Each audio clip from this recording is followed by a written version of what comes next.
그날 저는 제주도 호텔 로비에 혼자 남겨졌습니다. 40년을 키운 아들과 며느리가 체크아웃하고 떠난 줄도 모른 채요. 가족 여행이라더니 저만 빼고 가버렸더라고요. 하지만 이건 시작에 불과했습니다. 제 이름은 박정순입니다. 올해 70세고요. 부산에서 30년 동안 미용실을 운영했어요. 남편이 일찍 세상을 떠나서 혼자 아들을 키웠죠. 민호가 대학 갈 때는 새벽 5시에 일어나서 밤 10시까지 일했어요. 등록금, 생활비, 결혼 비용까지 다 제가 댔습니다. 신혼집 전세금도 제가 마련해줬고요. 며느리 수진이도 처음엔 괜찮았어요. 결혼하고 나서 우리 집에서 같이 살기로 했는데 집이 넓으니까 괜찮다고 생각했죠. 그때만 해도요. 근데 시간이 지나면서 조금씩 달라졌어요. 처음에는 작은 것부터였어요. 어머님, 요리할 때 좀 싱겁게 해주세요. 건강에 안 좋아요. 어머님, TV는 거실 말고 방에서 보세요. 저희 드라마 봐야 해서요. 어머님, 친구분들 댁에 자주 가세요. 집에만 계시면 답답하시잖아요. 저는 그냥 며느리가 좀 예민한가 보다 했어요. 젊은 사람들 눈치 보며 살아야지 뭐. 참아야겠다고 생각했죠. 그러다 작년 가을부터 돈 이야기가 나오기 시작했어요. 엄마, 수진이가 요가 학원 확장하고 싶대요. 보증금이 좀 부족한데 1200만 원을 달라고 하더라고요. 저는 별 생각 없이 내줬어요. 며느리 사업 잘 되라고요. 근데 그게 시작이었어요. 엄마, 제 차가 너무 낡아서요. 중고차라도 바꿔야 할 것 같아요. 라며 900만 원. 엄마, 수진이 동생이 결혼하는데 축의금을 좀 넉넉히 넣어줘야 하는데 하면서 500만 원. 엄마, 저희 적금 들어야 하는데 목돈이 좀 필요해요 하며 700만 원. 그때마다 저는 돈을 줬어요. 한 번도 안 된다고 한 적이 없어요. 근데 나중에 알고 보니 학원은 확장 안 했고 차도 안 바꿨고 수진이 동생은 결혼도 안 했더라고요. 2달 전쯤이었어요. 민호가 갑자기 말했죠. 엄마, 우리 셋이서 제주도 여행 가요. 어머니 평생 여행 한번 제대로 안 가보셨잖아요. 저는 정말 기뻤어요.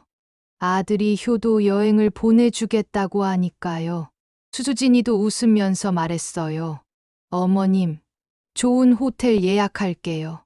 3박 4일로요. 그렇게 지난주 수요일에 제주도로 출발했습니다. 비행기는 처음 타봤어요. 65년 살면서요. 호텔은 정말 좋았어요. 바다가 보이는 방이었거든요. 민호가 말했죠. 엄마, 내일은 일찍 일어나서 일출 보러 가요. 성산 일출봉으로요. 그래, 좋다. 저녁을 먹고 방으로 돌아왔어요. 피곤해서 일찍 잤죠. 내일 일찍 일어나야 하니까요. 근데 밤 11시쯤이었을 거예요. 화장실 가려고 일어났는데 복도에서 소리가 들렸어요. 민호와 수진이가 얘기하는 소리였죠. 방문을 살짝 열고 들었어요. 그들은 복도 끝 비상구 쪽에 서 있었어요. 제 방에서는 안 들릴 거라고 생각했나 봐요. 여보, 내일 새벽에 그냥 가면 되는 거지? 수진이의 목소리였어요. 응, 어머니 깊이 주무실 거야. 평소에도 아침 8시는 돼야 일어나시잖아. 민호였어요. 짐은 오늘 밤에 미리 차에 싣고. 응, 어차피 어머니 짐은 거의 없으니까. 그럼 내일 일출 보러 간다고 하고 그냥 출발하자. 비행기는 6시 거니까. 근데 좀 미안하긴 하네. 뭐가 미안해. 여행도 시켜드렸잖아. 호텔비는 어머니 카드로 결제할 거고 일주일 정도 있다가 알아서 부산 가시겠지. 그 순간 저는 숨이 멎는 줄 알았어요. 저는 방으로 돌아가서 침대에 앉았어요. 다리에 힘이 풀려서 서 있을 수가 없었거든요. 방금 들은 게 진짜일까요? 아니면 제가 잘못 들은 걸까요? 하지만 분명했어요. 수진이가 말했잖아요. 호텔비는 어머니 카드로 결제할 거고. 민호도 대답했어요. 일주일 정도 있다가 알아서 부산 가시겠지. 저를 여기 두고 가려는 거였어요. 그날 밤 한숨도 못 잤어요. 계속 생각했죠. 설마 진짜 그럴까? 혹시 내가 잘못 들은 건 아닐까? 근데 새벽 4시쯤 복도에서 소리가 났어요. 캐리어 끄는 소리였어요. 아주 조용하게 들리지 않게 하려고 애쓰는 소리. 저는 일부러 자는 척했어요. 숨소리도 크게 내면서요. 복도가 조용해지고 한 10분쯤 지났을까요? 저는 벌떡 일어나서 옷을 입었어요. 그리고 호텔 로비로 내려갔죠. 프런트 직원에게 물었어요. 저기요, 1107호 손님들 체크아웃 했나요? 네, 10분 전에 하셨는데요.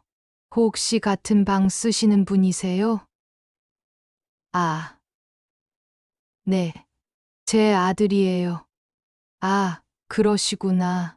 그런데 따님께서 오늘 체크아웃 아니고 이틀 더 묵으신다고 하셨는데요. 어머님 함께 묵으신다고요. 며느리가 거짓말한 거였어요. 마치 제가 혼자 이틀 더 묵기로 한 것처럼 말이에요. 저는 로비 카페에 앉았어요. 커피를 시켰지만 한 모금도 못 마셨어요. 정말 저를 버리고 간 거였어요. 계획적으로. 호텔비는 제 카드로 결제되어 있었고, 이틀 뒤에 체크아웃하면 제가 알아서 부산으로 돌아가겠거니 한 거죠. 지갑을 확인했어요. 현금은 5만 원. 카드는 있었어요. 핸드폰도 가지고 있었고요. 그나마 다행이었어요. 여행 올 때 제가 혹시 몰라서 지갑이랑 핸드폰은 꼭 챙겼거든요. 근데 문제가 있었어요. 제 캐리어가 없었어요. 옷이랑 세면 도구가 다 그 안에 있었는데 민호가 가져간 거예요. 저는 민호에게 전화했어요. 6시 반쯤이었을 거예요. 한참 후에 민호가 받았어요. 엄마? 민호야, 너희 어디 갔니? 엄마, 미안해요. 급한 일이 생겨서 먼저 가야 했어요. 거짓말이었어요. 목소리에서 알 수 있었어요. 그럼 엄마한테 말을 해야지. 왜 말도 없이 가? 엄마 주무시는데 깨우기 그래서요. 어차피 호텔 이틀 더 예약되어 있으니까 푹 쉬다 오세요. 내 짐은 어떻게 하고? 아, 짐은 차에 실을 때 깜빡했나 봐요. 필요한 거 있으면 사 쓰세요. 호텔 프런트에 카드 맡겨놨으니까. 제 카드로 사라는 거였어요. 민호야, 엄마는 제주도 처음인데 혼자 어떻게? 엄마, 택시 타면 되잖아요. 요즘 택시 기사들 다 친절해요. 그럼 저 바빠서 끊을게요. 뚝, 전화가 끊겼어요. 저는 그제야 확실히 알았어요. 이게 우연이 아니라는 걸. 실수가 아니라는 걸. 계획적으로 저를 제주도에 두고 간 거였어요. 호텔비는 제 카드로 결제되게 해놓고 이틀 뒤에 제가 알아서 돌아가기를 바란 거죠. 왜 저를 이렇게 하는 걸까요? 저는 그날 하루 종일 호텔 방에만 있었어요. 밖에 나갈 기분도 안 났고 뭘 할 기운도 없었어요. 창밖으로 바다가 보였어요. 파도가 계속 밀려왔다가 빠져나갔어요. 저처럼요. 밀려왔다가 버려진 것처럼. 그날 저녁, 저는 결심했어요. 이대로 당하고만 있을 수는 없다고요. 뭔가 이유가 있을 거라고요. 그리고 그 이유를 꼭 알아내야겠다고요. 다음 날 아침 일찍 체크아웃하고 공항으로 갔어요. 제 돈으로 비행기표를 끊었죠. 부산으로 돌아가는 비행기 안에서 계속 생각했어요. 집에 돌아가면 뭐가 기다리고 있을까? 그리고 왜 저를 제주도에 버리고 간 걸까? 그 답은 집에 도착하고 나서야 알게 됐습니다. 금요일 오후 2시쯤 부산에 도착했어요. 택시를 타고 집으로 향하는 내내 가슴이 두근거렸어요. 택시 기사님이 물었어요. 할머니, 여행 다녀오셨어요? 네. 제주도 갔다 왔어요. 혼자 다녀오셨어요? 요즘 혼자 여행 다니시는 어르신들 많더라고요. 저는 대답하지 못했어요. 혼자 여행 간 게 아니라 혼자 버려진 거였으니까요. 집 앞에 도착했어요. 40년을 산 우리 집이었어요. 현관문 비밀번호를 눌렀어요. 1207점, 민호 생일이었죠. 삑, 문이 안 열렸어요. 다시 눌러봤어요. 1207점, 천천히, 정확하게. 삑, 또 안 열렸어요. 혹시 제가 잘못 누른 건가 싶어서 한 번 더 눌러봤어요. 삑, 삑, 삑. 3번 다 틀렸어요. 비밀번호가 바뀐 거였어요. 저는 초인종을 눌렀어요. 딩동, 딩동. 아무 대답이 없었어요. 근데 이상했어요. 분명히 안에서 소리가 들렸거든요. TV 소리였어요. 민호야, 수진아. 큰 소리로 불렀어요. 그러자 안에서 소리가 확 줄어들었어요. TV를 끈 거예요. 민호야, 엄마다. 문 좀 열어다오. 잠시 조용했어요. 그러더니 수진이의 목소리가 들렸어요. 작은 목소리였지만 문틈으로 들렸어요. 여보, 어떻게 벌써 왔지? 이틀 더 있을 줄 알았는데. 민호의 목소리도 들렸어요. 모르겠어. 일단 문 열어야 하나? 잠깐만 기다려봐. 생각 좀 하자. 저는 그 순간 알았어요. 이 사람들이 지금 문을 열어줄지 말지 고민하고 있다는 걸요. 제 집인데 말이에요. 5분쯤 지났을까요? 겨우 문이 열렸어요. 민호가 나왔어요. 표정이 어색했어요. 엄마, 왜 안 들어오고 계셨어요? 비밀번호가 안 맞던데. 아, 그게 요즘 보안 때문에 비밀번호 바꿨어요. 깜빡하고 말씀 안 드렸네요. 거짓말이었어요. 제주도 가기 전까지만 해도 잘 됐었거든요. 안으로 들어갔어요. 거실은 그대로였어요. 근데 뭔가 이상했어요. 제 물건들이 없었어요. 거실 선반에 있던 제 사진들, 제가 좋아하던 화분들, 리모컨 옆에 두던 제 돋보기, 다 없어져 있었어요. 내 물건들은 어디 갔니? 아, 그게요. 청소하면서 정리 좀 했어요. 어머님 방에 다 넣어뒀어요. 수진이가 대답했어요. 미소를 지으면서요. 근데 그 미소가 차갑게 느껴졌어요. 제 방으로 갔어요. 문을 여는 순간 저는 말을 잃었어요. 제 방이 아니었어요. 40년 동안 썼던 제 옷장이 없었어요. 화장대도 없었어요. 대신 수진이의 요가 매트들이 깔려 있었고 벽에는 전신 거울이 붙어 있었어요. 이게 뭐니? 아, 어머님. 방이 좀 낡아서요. 새로 꾸몄어요. 어머님 물건들은 작은 방으로 옮겨뒀어요. 작은 방? 우리 집의 작은 방은 창고로 쓰던 3평짜리 방밖에 없었어요. 그쪽으로 가봤어요. 정말 제 물건들이 거기 쌓여 있었어요. 옷장도, 화장대도, 침대도, 좁은 공간에 억지로 밀어 넣은 것처럼요. 내가 여기서 자라고? 어머님, 일단은요. 나중에 더 좋은 가구 사드릴게요. 수진이가 말했어요. 근데 민호는 아무 말도 안 했어요. 그냥 옆에 서서 고개만 숙이고 있었어요. 그날 밤, 저는 3평짜리 방에서 잤어요. 아니, 잔 게 아니에요. 그냥 눈을 뜨고 천장만 봤어요. 이게 뭐지? 이게 정말 내 인생이 맞나?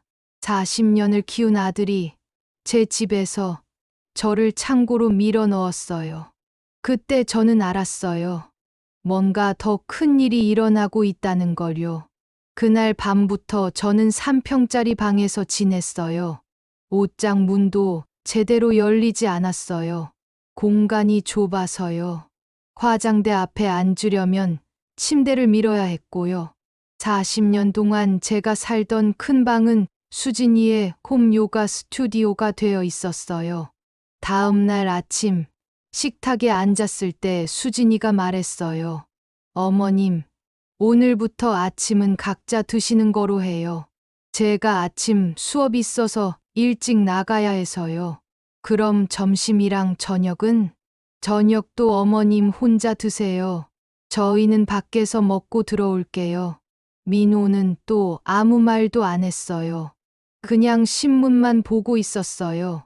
그 다음 주부터 저는 거의 혼자 지냈어요. 민호는 아침 일찍 나가서 밤늦게 들어왔고, 수진이도 요가 수업 있다고 하루 종일 나가 있었어요. 집에서는 거의 마주치지 않았어요. 마주쳐도 인사만 하고 각자 방으로 들어갔고요. 저는 이상했어요. 분명히 뭔가 계획이 있는데 왜 아무 말도 안 하는 걸까? 그러다 어느 날 우연히 알게 됐어요. 그날은 월요일이었어요. 오후 3시쯤이었을 거예요. 저는 거실에서 TV를 보고 있었어요. 근데 갑자기 배가 아파서 화장실에 갔죠. 화장실은 제 작은 방 옆에 있었어요. 그리고 그 옆이 민호 부부 방이었고요. 화장실에서 볼일을 보는데 옆방에서 소리가 들렸어요. 수진이가 전화 통화를 하고 있었어요.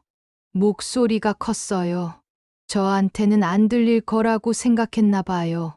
언니, 거의 다 됐어. 어머님이 완전히 순진하셔가지고. 저는 숨을 죽였어요. 응. 이번 주 안에 부동산 중개인 만날 거야. 일단 시세부터 알아봐야지. 부동산이요? 건물이랑 집 합치면 얼마나 나오냐고? 한 6억은 될 것 같은데. 미용실 건물이 위치가 좋거든. 제 미용실 건물 얘기였어요. 그 건물은 제 명의였어요. 예금은 얼마 있냐고? 그건 아직 정확히 모르겠어. 근데 최소 4억은 있을걸. 어머님이 30년 동안 모으신 거니까. 손에 쥐고 있던 휴지를 떨어뜨릴 뻔했어요. 그럼 총 10억. 그 정도는 될 것 같아. 우리 대박 나는 거지? 수진이의 통화는 계속됐어요. 어떻게 받아내냐고? 그건 걱정 마. 이미 계획 다 세워놨어. 계획이요? 1단계는 끝났어. 어머님 방 뺏은 거. 이제 슬슬 불편하게 느끼실 거야. 저는 화장실 변기 뚜껑에 주저앉았어요. 다리에 힘이 풀렸거든요. 2단계는 정신적으로 압박하는 거야. 밥도 혼자 먹게 하고, 말도 안 하고, 존재감 없애는 거지. 그럼 어머님이 스스로 나가시겠다고 할 거야. 아니면 우리가 먼저 말하든지. 나가시면 그때 명예 이전 받는 거지. 어차피 나중에는 우리 거잖아. 미리 받는다고 생각하면 돼. 제 심장이 너무 빨리 뛰어서 숨쉬기가 힘들었어요. 미안하긴 뭘. 우리가 그동안 얼마나 고생했는데 맨날 눈치 보면서 살았잖아. 수진이가 또 말했어요. 제주도 그거 대박이었지? 처음엔 여보가 망설였거든. 그래도 내가 밀어붙였어. 제주도 일이 계획적이었다는 걸 확인하는 순간이었어요. 거기 이틀 더 있으시면 그 사이에 집 정리하려고 했는데 너무 일찍 오셔가지고 뭘 정리하냐고? 어머님 물건들 다 버리려고 했지. 근데 미처 다 못했어. 버리려고요? 제 물건들을요? 다음 단계? 이번 주 안에 여보랑 같이 말씀드릴 거야. 어머님, 이제 독립하시는 게 어떠세요? 라고.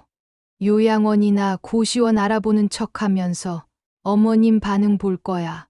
그때 명예 이전 얘기 슬쩍 꺼내고 만약 안 하신다고 그러면 그럼 좀 더 세게 나가야지. 밥도 안 해드리고 말도 안 하고 완전히 투명인간 취급하는 거야. 언니, 나 이거 생각만 해도 신나. 10억이면 우리 강남에 신축 아파트 살 수 있어. 여보는 좀 약한 것 같긴 한데 내가 잘 설득할 거야. 어차피 돈 앞에서는 다 똑같아. 어머님한테 미안하냐고? 솔직히 말하면 별로. 우리가 몇 년 동안 눈치 봤는데, 그리고 어차피 나중에는 우리가 다 상속받을 거잖아. 어머님도 연세가 이제 그 말을 듣는 순간 저는 화장실 벽에 기댔어요. 울음이 나올 것 같았거든요. 알았어, 언니. 나 이따 여보 오면 오늘 저녁에 본격적으로 얘기해 볼게. 그럼 나중에 또 연락할게. 통화가 끊겼어요. 저는 한참 동안 화장실에서 나오지 못했어요. 40년을 키운 아들과 며느리가 저를 이렇게 생각하고 있었다니. 제 재산 10억을 노리고 저를 집에서 내쫓고 명의를 넘겨받으려는 계획을 세우고 있었다니. 그리고 오늘 저녁에 그 얘기를 꺼낸다고요. 저는 한참 뒤에 화장실에서 나왔어요. 거울을 봤어요. 제 얼굴이 새하얗게 질려 있었어요. 손을 씻는데 손이 너무 떨려서 비누를 떨어뜨렸어요. 진정하자. 진정해야 해. 일단 거실로 나왔어요. TV는 그대로 켜져 있었어요.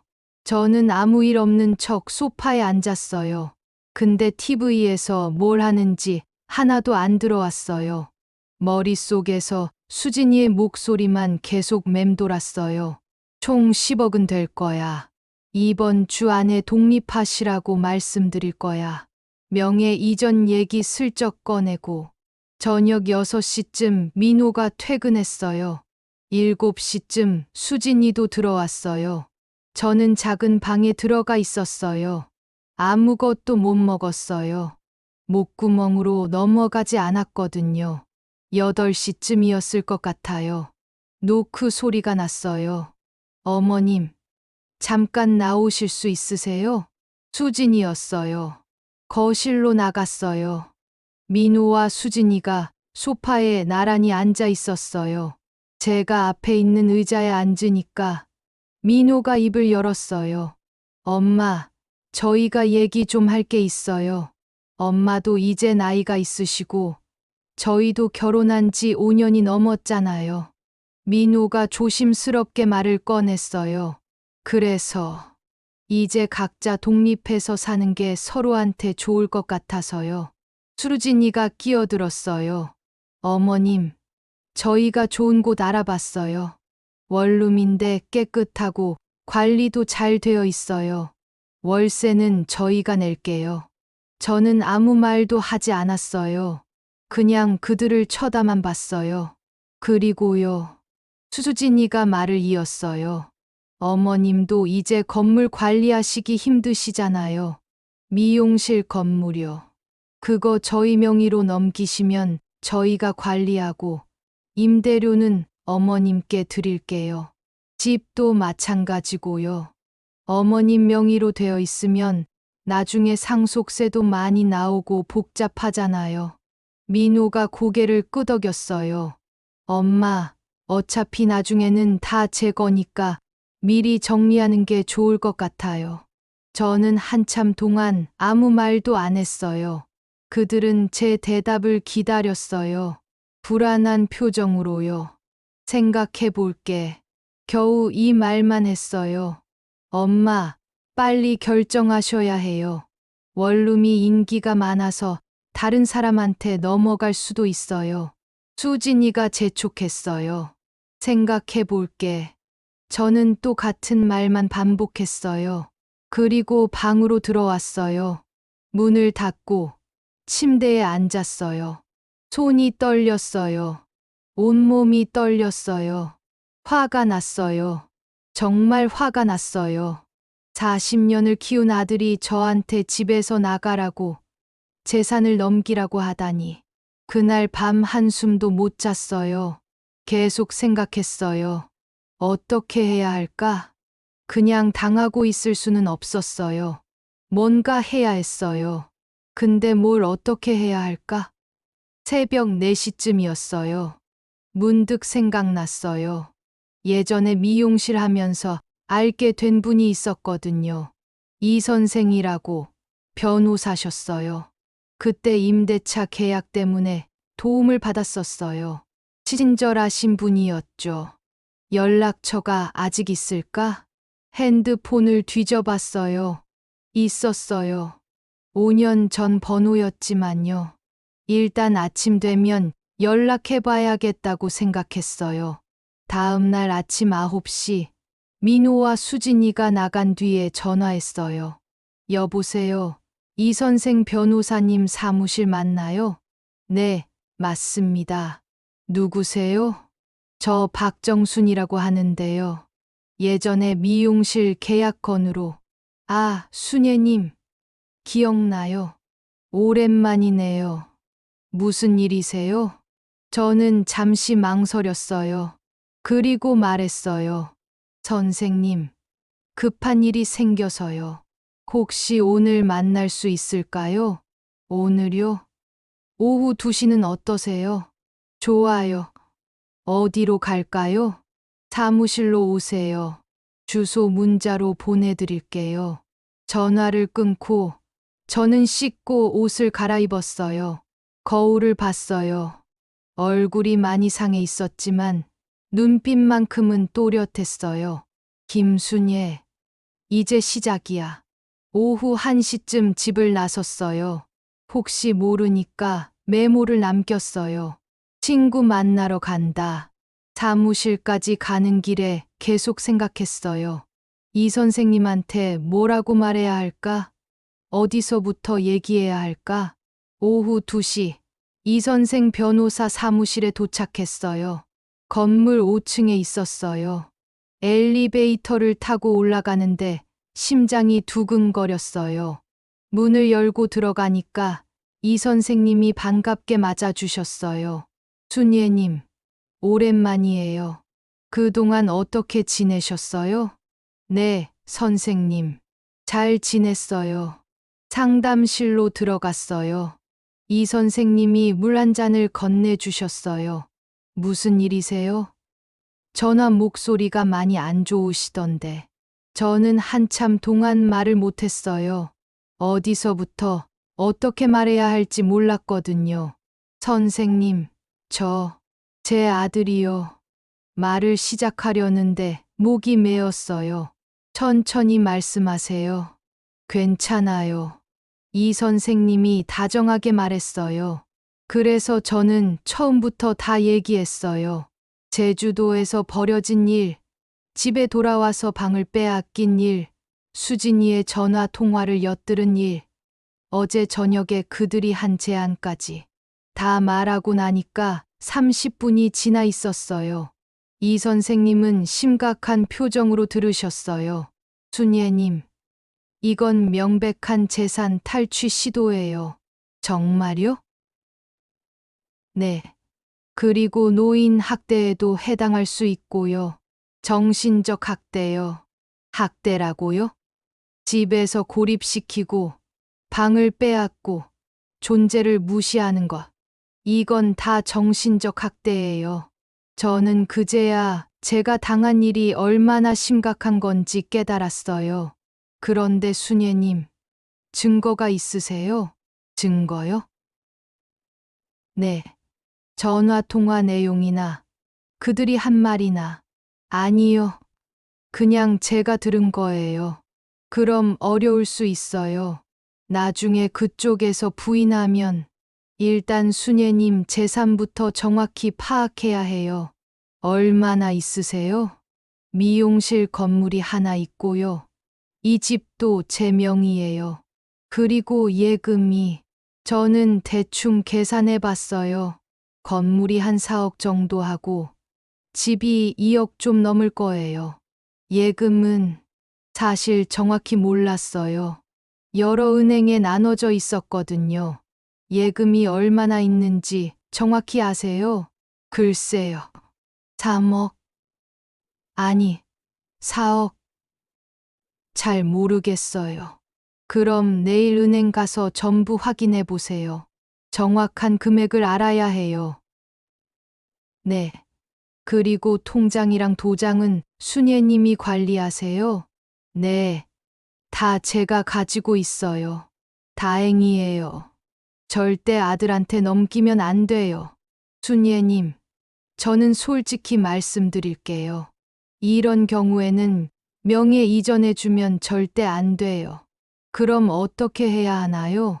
재산을 보호하는 방법이 있어요. 신탁이라고 들어보셨어요? 신탁이요. 그게 뭔가요? 쉽게 말하면 순예님 재산을 신탁 회사에 맡기는 거예요. 명의는 신탁 회사로 가지만 실제 주인은 순예님이에요. 그럼 민호가 가져갈 수 없나요? 네. 신탁 설정을 하면 순예님이 돌아가셔도 자동으로 지정된 사람한테만 가요.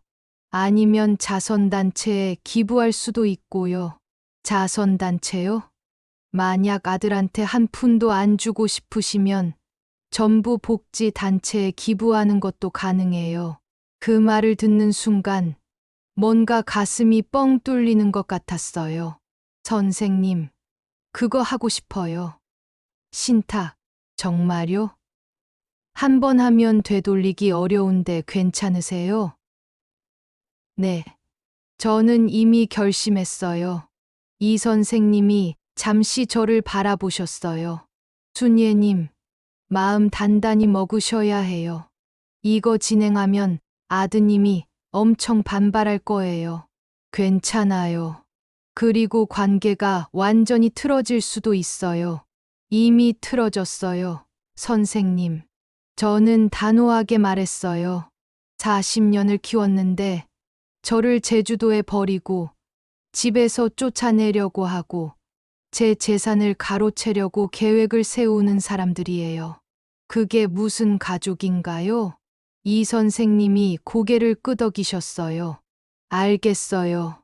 그럼 내일부터 준비 시작합시다. 뭘 준비하나요? 첫째, 은행 가서 정확한 재산 파악. 둘째, 신탁회사 상담. 셋째, 부동산 등기부등본 떼기. 넷째, 필요하면 아드님이 하는 말 녹음하기. 녹음이요? 네. 혹시 모르니까 증거를 남겨두는 게 좋아요. 나중에 법적 다툼이 생길 수도 있으니까요. 알겠어요. 사무실을 나오는데 이 선생님이 말했어요. 순예님, 힘내세요. 제가 도와드릴게요. 고맙습니다, 선생님. 그로부터 6개월이 지났습니다. 지금 저는 작은 원룸에서 혼자 살고 있어요. 20평도 안 되는 작은 공간이지만 40년 넘게 살았던 그 큰 집보다 훨씬 편하네요. 아무도 저에게 눈치를 주지 않거든요. TV를 보고 싶으면 보고, 친구들을 불러도 괜찮고, 요리를 해도 잔소리하는 사람이 없어요. 정말 자유로워요. 창가에 앉아서 차를 마시며 밖을 내다보는 게 요즘 제 일상이에요. 아래층에는 작은 빵집이 있고 길 건너편에는 공원이 있어요. 이 선생님과 함께 모든 걸 준비했어요. 은행을 다니면서 정확한 재산을 파악했어요. 총 9억 8천만 원이었어요. 수진이가 생각했던 것보다 조금 적었지만 충분한 금액이었죠. 신탁 회사와 상담했어요. 제 재산 전부를 신탁으로 설정했어요. 건물, 집, 예금 모두요. 제가 살아있는 동안은 제가 관리하지만 제가 죽으면 자동으로 부산 시니어 복지재단에 기부되도록 했어요. 민호한테는 한 푼도 가지 않아요. 신탁 설정을 마친 다음 날 민호와 수진이에게 말했어요. 내 재산은 이미 다 정리했어. 신탁으로 넘겼고 너희한테는 아무것도 안 가. 민호가 벌떡 일어났어요. 엄마, 그게 무슨 말이에요? 내가 들었어. 수진이가 전화로 하던 얘기. 다 제주도도 계획적이었던 거, 내 재산 10억 노리던 거, 나를 집에서 내쫓으려던 거. 다 알아. 수진이의 얼굴이 하얗게 질렸어요. 법적으로도 다 준비했어.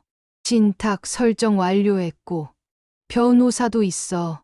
이제 너희가 뭘 해도 내 재산은 못 가져가. 엄마, 나는 오늘 집 나갈 거야. 너희가 원하던 대로. 근데 내 재산은 절대 못 가져가. 그렇게 말하고 짐을 싸서 나왔어요. 가끔 궁금해요. 민호와 수진이가 어떻게 살고 있는지. 하지만 연락하지 않아요. 그들도 저한테 연락 안 해요. 어쩌면 이게 더 나은 걸지도 몰라요. 동네 슈퍼 아주머니 김말순 씨랑 친해졌어요. 일주일에 한 번씩 같이 차 마시면서 수다 떨어요. 순예님, 혼자 사는 거 외롭지 않아요? 외롭긴요. 이렇게 편할 수가 없어요. 정말이에요. 혼자 사는 게 이렇게 편할 줄 몰랐어요. 70이 넘어서도 새로운 시작을 할 수 있다는 걸 이제야 알았어요. 나이는 숫자일 뿐이에요. 중요한 건 포기하지 않는 마음이에요. 이 이야기를 듣는 여러분들께도 말씀드리고 싶어요. 때로는 사랑하는 사람들에게 상처받을 때가 있어요. 특히 가족에게서 받는 상처는 더욱 깊죠. 하지만 그럴 때일수록 자신을 포기하지 마세요. 끝까지 당신 자신의 편이 되어 주세요. 그리고 주변 어르신들을 잘 살펴주세요. 비슷한 일을 겪고 계실 수 있으니까요. 박정순의 이야기는 여기서 끝이에요. 하지만 박정순의 삶은 아직 계속되고 있어요. 더 자유롭게, 더 당당하게, 더 행복하게요. 오늘 이야기는 여기까지입니다. 영상이 마음에 닿았다면 좋아요와 구독으로 함께 해주세요. 당신의 손끝 하나가 또 다른 어르신의 하루를 밝혀줄 거예요. 끝까지 들어주셔서 진심으로 감사합니다.